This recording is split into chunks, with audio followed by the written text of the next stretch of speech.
오늘 저희들에게 주시는 하나님의 말씀은 마태복음 5장 7절 말씀입니다. 신약성경 5면에 있습니다.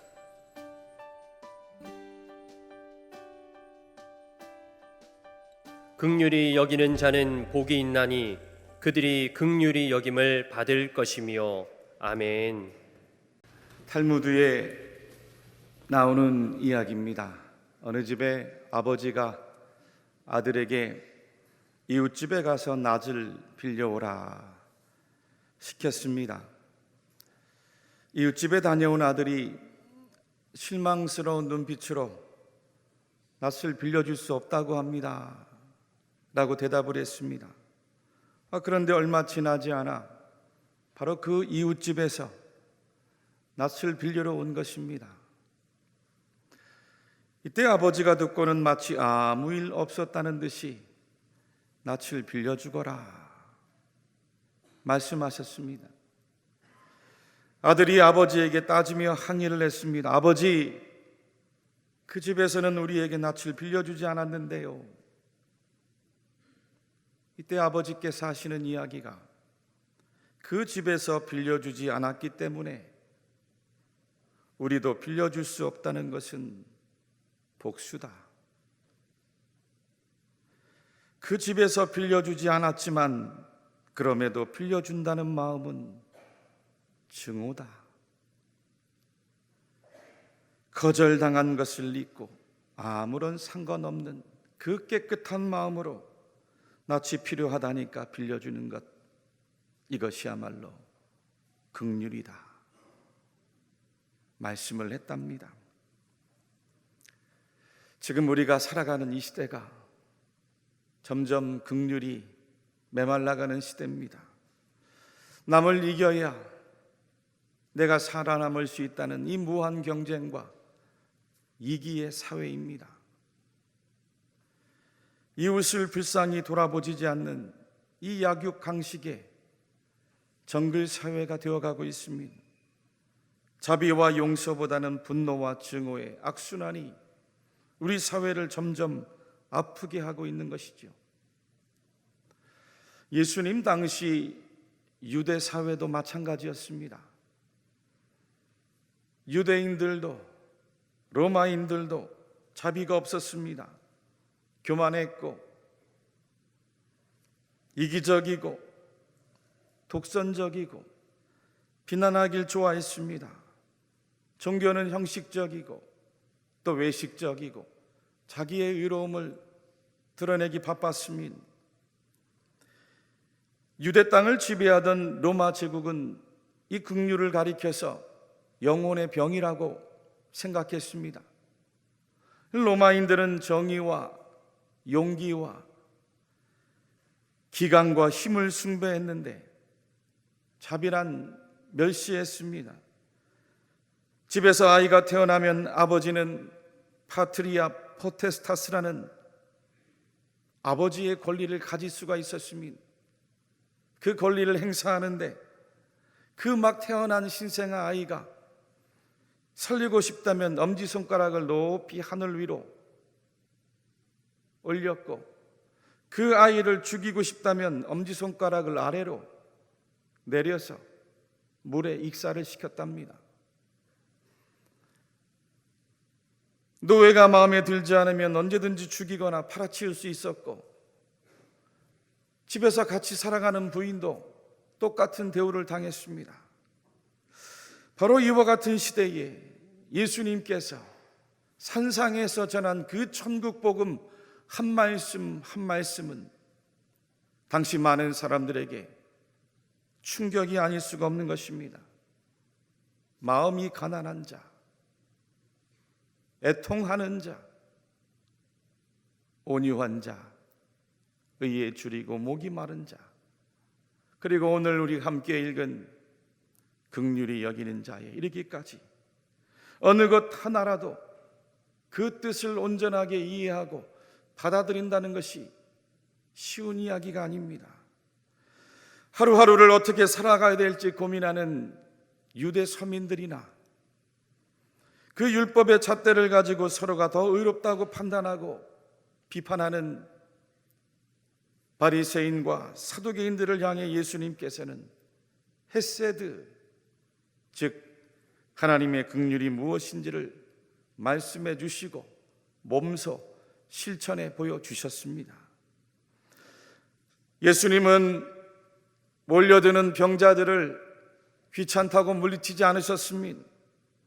저는 자들은 손을 내밀어 일어나 걷게 하셨고 소경의 눈은 뜨게 하셨습니다. 귀머거리는 듣게 하셨고 덩어리는 말하게 하셨습니다.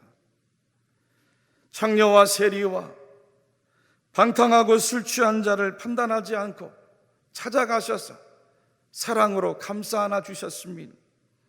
그들의 삶의 자리를 온전하게 회복시켜 주신 것입니다.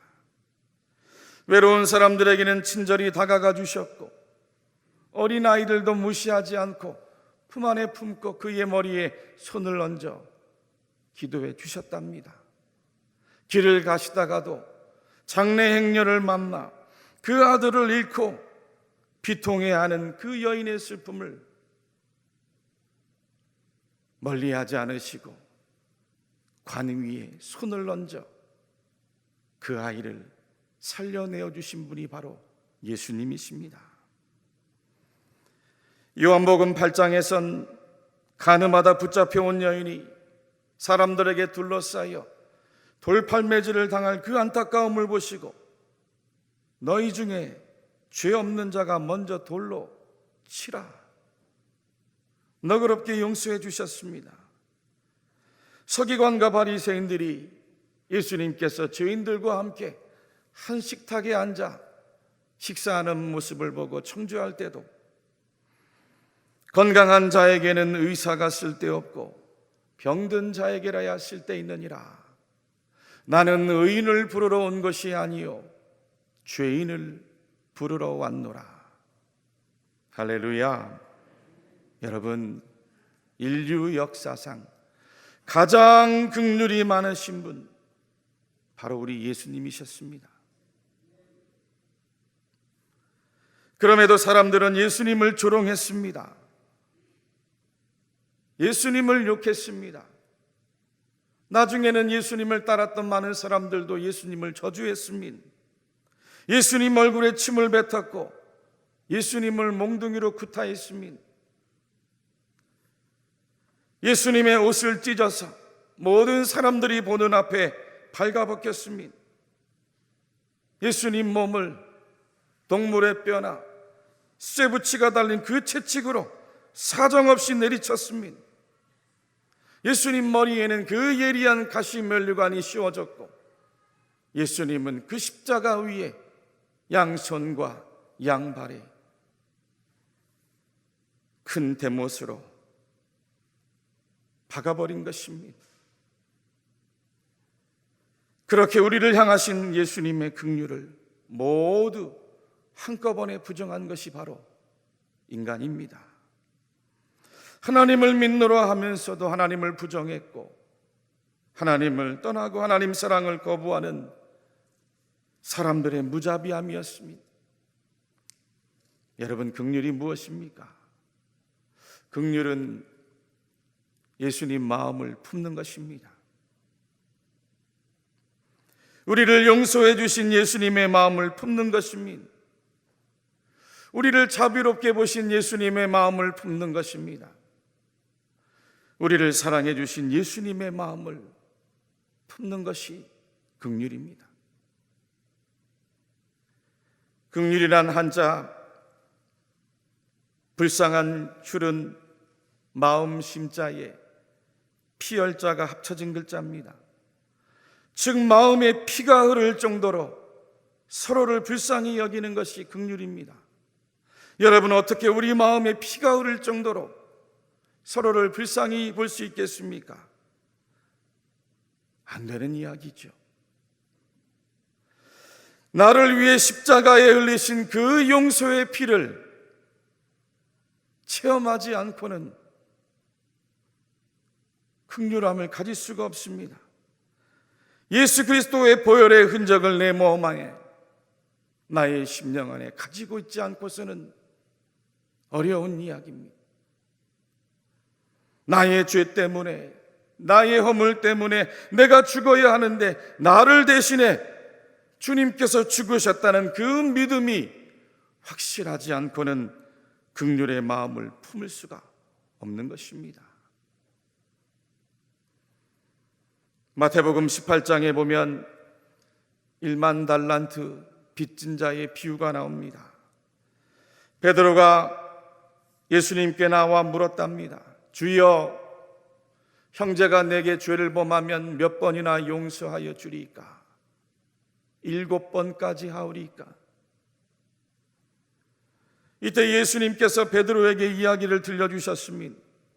어떤 임금에게 1만 달란트를 빚진 사람을 데려왔는데 1만 달란트라 하면 당시 화폐 기준으로 한 데나리온이 노동자 하루 품삯입니다. 한 달란트가 무려 6천 데나리온이 6천 곱하기 1만을 1년 365일로 나누면 16만 4,383년이 나옵니다. 약 16만 년 동안을 매일 아무것도 하지 않고 꼬박꼬박 빚을 갚아도 갚을 수 없는 어마어마한 금액이, 도저히 그 큰 금액을 갚을 수 없어 나의 몸, 나의 자녀, 나의 아내, 나의 소유를 팔아서라도 조금씩 갚겠습니다. 그의 이야기를 듣고 임금이 불쌍히 여겨 모두 탕감해 주었다는 이야기입니다. 그런데 이 사람이 고맙다고 문을 나가면서 자기에게 고작 100데나리온 빚진 사람을 만났는데 그의 목을 붙들고 빚을 갚으라고 혹독하게 말하고는 감옥에 쳐넣었습니다. 이 소식을 듣고 그 1만 달란트 빚진 종을 임금이 다시 불렀습니다. 그리고 말합니다. 악한 종아, 내가 빌기에 내가 내 빚을 전부 탕감하여 주었거늘 내가 너를 불쌍히 여김같이 너도 내 동료를 불쌍히 여김이 마땅하지 아니하고. 무슨 뜻입니까? 사람아, 너는 왜 긍휼을 베풀지 않았느냐? 내가 1만 달란트를 탕감해 주었듯이 너도 100데나리온을 탕감해 주는 것이 마땅하지 아니하냐? 그러면서 베드로에게 주신 예수님의 말씀이 있습니다. 예수께서 이르시되 내게 이르노니 7번뿐 아니라 7번을 70번까지라도 할지니라. 너희가 각각 마음으로부터 형제를 용서하지 아니하면 나의 하늘 아버지께서도 너희에게 이와 같이 하시리라. 아멘. 아멘. 2차 세계대전 때에 유대인을 숨겼다는 이유로 나치 수용소로 끌려가 온 가족이 다 몰살당하는데 홀로 살아남은 한 여성이 있었습니다. 전쟁이 끝난 후에 그녀는 전도자가 되어서 온 세계를 다니며 예수 그리스도의 용서와 평화의 복음을 전했습니다. 그녀가 전하는 용서의 메시지는 수많은 사람들을 변화시켰고 많은 사람들에게 깊은 감동을 주었습니다. 어느 날 독일에서 특별 집회를 열었는데 집회를 마치고 나와 많은 사람들에게 악수를 청함받게 되었습니다. 바로 그때 자기 손을 꽉 잡는 한 노신사를 보았는데 그 순간 이 여인의 피는 거꾸로 솟구치기 시작했답니다. 바로 자기 가족을 죽인 그 사람이었기 때문입니다. 자신의 꽃다운 나이를 온갖 고문과 말할 수 없는 치욕으로 고통 주었던 그 전범이었습니다. 순간 얼어붙었고 아무 말도 못했는데 하나님, 온 세상 사람을 다 용서해도 이 사람만은 용서할 수 없습니다. 이때 주님의 음성이 들려왔답니다. 딸아, 나는 그 사람을 위해서도 십자가를 졌노라. 그녀가 예수 그리스도의 사랑과 긍휼로 그 미움을 용서하기로 마음먹었을 때 세상의 그 어떤 순간보다도 제일 행복했노라고 나중에 고백을 했답니다. 여러분, 그렇습니다. 긍휼은 값싼 연민이나 동정이 아닙니다. 긍휼은 우리 마음 안에 주님께서 주신 그 천국에서 우러나오는 내면의 힘입니다. 예수님 사랑받은 성도들이 아무런 값없이 그 예수님 사랑을 되돌려주는 주님의 사랑입니다. 공로 없는 죄인이 용서함 받은 그 감격 때문에 솟구쳐 나오는 하늘의 기쁨입니다. 그래서 주님께서는 긍휼히 여기는 자가 천국을 얻을 것이라 말씀하여 주셨습니다. 긍휼히 여기는 자는 복이 있나니 그들이 긍휼히 여김을 받을 것이미요. 아멘. 긍휼한 마음 없이는 주님께서 주시는 천국을 살아갈 수 없다는 뜻입니다.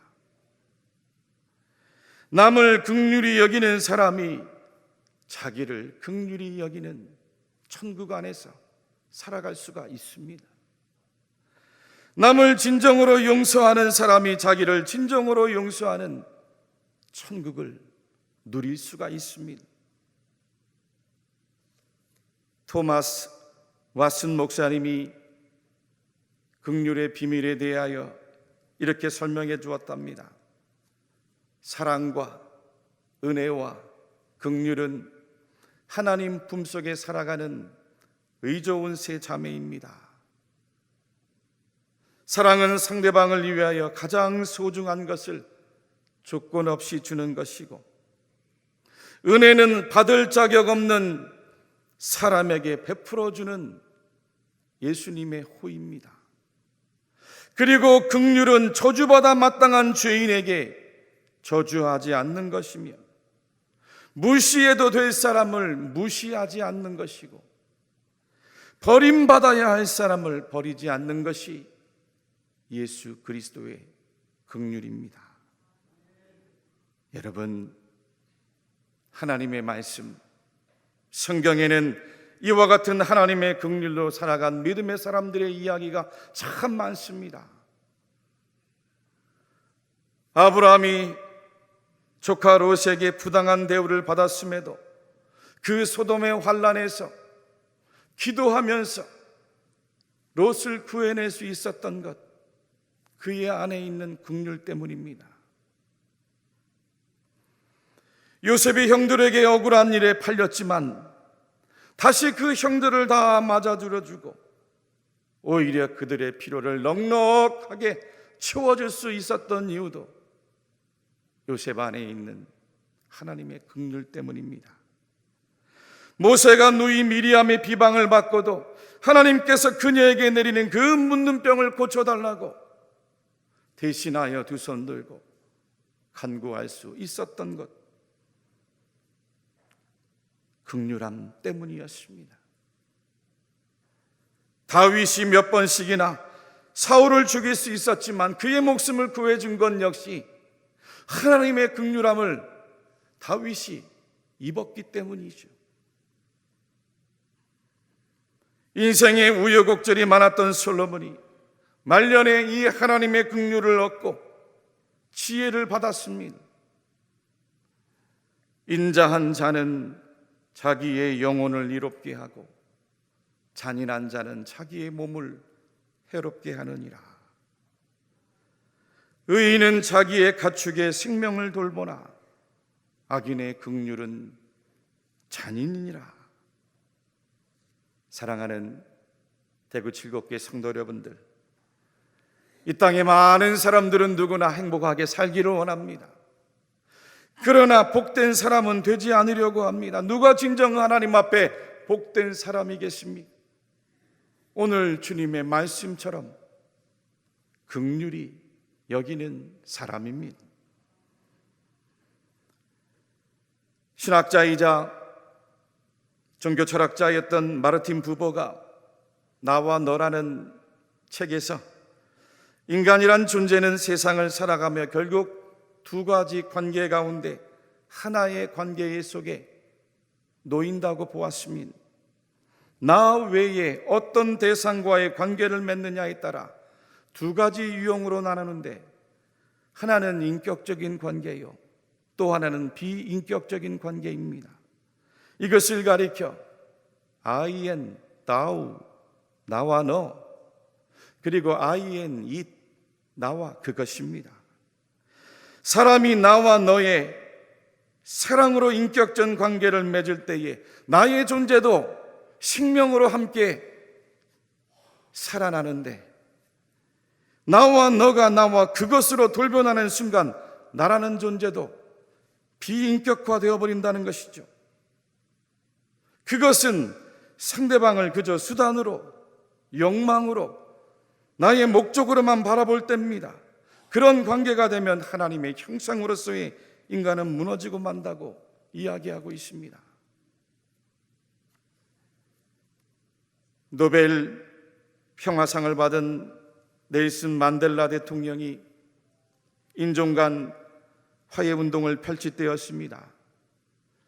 이 청문회 기간 동안에 이 반드 브렉이라는 한 경찰이 자신이 지은 죄를 그 법정에서 자백하고 있었습니다. 그는 18살의 한 흑인 소년을 총으로 살해하고 그것을 감추기 위해 그의 시신을 불태워버렸습니다. 그리고 8년 뒤에는 다시 그 소년의 아버지를 부인이 보는 앞에서 몸에 기름을 붓고 장작더미 위에 올려 불태워버렸답니다. 청문회장 자리에는 비참하게 가족을 잃은 부인이 앉아 있었는데, 그 반드브렉의 자백을 다 듣고 난 이후에 부인이 이렇게 답변을 합니다. 반드브렉 씨, 당신은 제가 가진 모든 것을 다 빼앗아 가버렸습니다. 사랑하는 나의 남편도 빼앗고 사랑하는 나의 아들도 빼앗았습니다. 그러나 제게는 아직도 당신에게 줄 수 있는 것이 많이 남아 있습니다. 당신을 초대합니다. 한 달에 2번 우리 집에서 같이 시간을 보냈으면 합니다. 당신에게는 엄마가 필요합니다. 저는 엄마의 노릇을 하고 싶습니다. 하나님께서 당신을 용서하셨음을, 나 역시 당신을 용서함을 알려주고 싶습니다. 반드브렉은 그녀가 전한 용서의 선언을 다 듣지 못했다고 합니다. 그녀가 용서한다는 말을 듣고 나서 그 자리에 기절했기 때문이죠. 한 번도 경험하지 못한 그 사랑의 힘을 감당할 수 없었습니다. 법정에선 사람들이 그 잔혹한 죄악과 폭력의 한가운데 예수 그리스도의 사랑의 새로운 창조의 힘을 보았고, 누군가의 입으로부터 어메이징 그레이스, 나 같은 죄인 살리신 주 은혜 고맙고 놀라와, 이 찬양이 입에서 입으로 그 법정을 가득 채우고 있었던 것이죠. 여러분, 그리스도인은 미움과 다툼과 원망과 그 보복의 한복판에서도 예수 그리스도의 빛을 발해야 합니다. 예수님의 그 사랑의 빛, 자비의 빛, 용서의 빛, 긍휼의 빛을 전해야 합니다. 긍휼히 여기는 자가 긍휼히 여김을 받을 것이며, 예수님 말씀하신 천국 복음입니다. 긍휼히 여기는 자는 형제의 얼굴에서 예수님을 보는 자입니다. 긍휼히 여김을 받는 자는 원수로 할지라도 그의 얼굴 속에 예수님의 사랑을 보는 자입니다. 예수님께서 말씀해 주셨습니다. 너희가 만일 너희를 사랑하는 자만을 사랑하면 칭찬받을 것이 무엇이냐? 죄인들도 사랑하는 자는 사랑하느니라. 너희가 만일 선대하는 자만을 선대하면 칭찬받을 것이 무엇이냐? 죄인들도 이렇게 하느니라. 너희 아버지의 자비로우심 같이 너희도 자비로운 자가 되라. 비판하지 말라. 그리하면 너희가 비판을 받지 않을 것이요, 정죄하지 말라.